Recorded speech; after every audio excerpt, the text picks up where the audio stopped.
Hallelujah. स्वागत है आप सबका मेरी भविष्यवाणियों की पुस्तक में। तो आइए हम आज के पवित्र वचनों को पढ़ेंगे जो कि परमेश्वर की दासी पास्टर सोनिया यूसुफ नरूला जी के द्वारा लिखा गया है। धीरज धरें, जैसा कि गलातियों की पुस्तक अध्याय 5 उसकी 22 आयत में लिखा है। पर आत्मा का फल प्रेम, आनंद, शांति, धीरज, कृपा, भलाई, विश्वास, नम्रता और संयम है।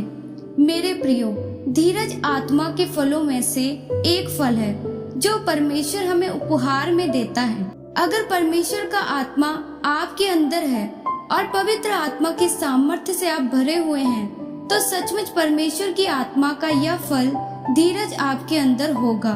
जब हम मत्ती अध्याय 25 उसकी 2 और 3 आयत में 10 कुंवारियों के विषय में पढ़ते हैं, तो बाइबल बताती है कि 10 कुंवारियां जो अपने हाथ में मशाले लेकर दूल्हे से भेंट करने के लिए निकली, उन 10 कुंवारियों में से 5 मूर्ख और 5 समझदार थीं। मूर्खों ने अपने हाथ में मशाले तो ली, पर कुप्पियों में तेल नहीं लिया, परंतु समझदारों ने मशालों के साथ कुप्पियों में तेल भी लिया। और जब दुल्हा उन्हें लेने के लिए आया तो उनकी मशालें बुझी जा रही थी।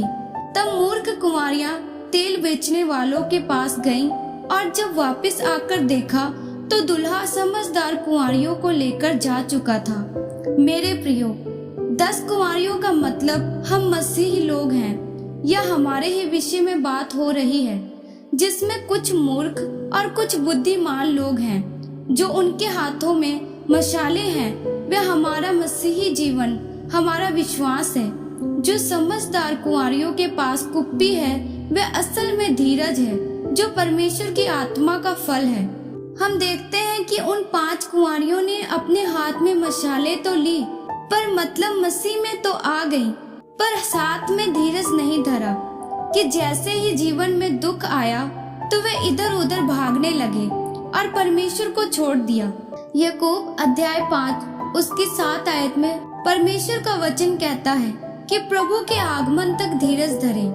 मतलब तब तक जब तक परमेश्वर न आ जाए, तब तक धीरज धरें। इसीलिए चाहे हमारे जीवन में दुख, मुसीबतें या हमारी प्रार्थना का उत्तर न आए, तब भी धीरज के साथ विश्वास में परमेश्वर के साथ चलना है। जिस तरह से हम बाइबल में भविष्यद्वक्ता एलिया, एलीशा, यशाया, यिर्मयाह इन सब के विषय में देखते हैं, तो इन्होंने दुख सहे पर साथ में धीरज भी रखा, और उसके बाद इन सबों पर परमेश्वर ने अपने भेदों को जाहिर किया। उसी तरह से जब हम अय्यूब के बारे में पढ़ते हैं तो बाइबल बताती है कि अय्यूब पर बहुत सारी दुख मुसीबतें आई, पर वह उस समय भी धीरज के साथ विश्वास में बना रहा, और वह उस समय कुड़कुड़ाया नहीं, बल्कि उसने परमेश्वर के नाम को धन्य कहना नहीं छोड़ा।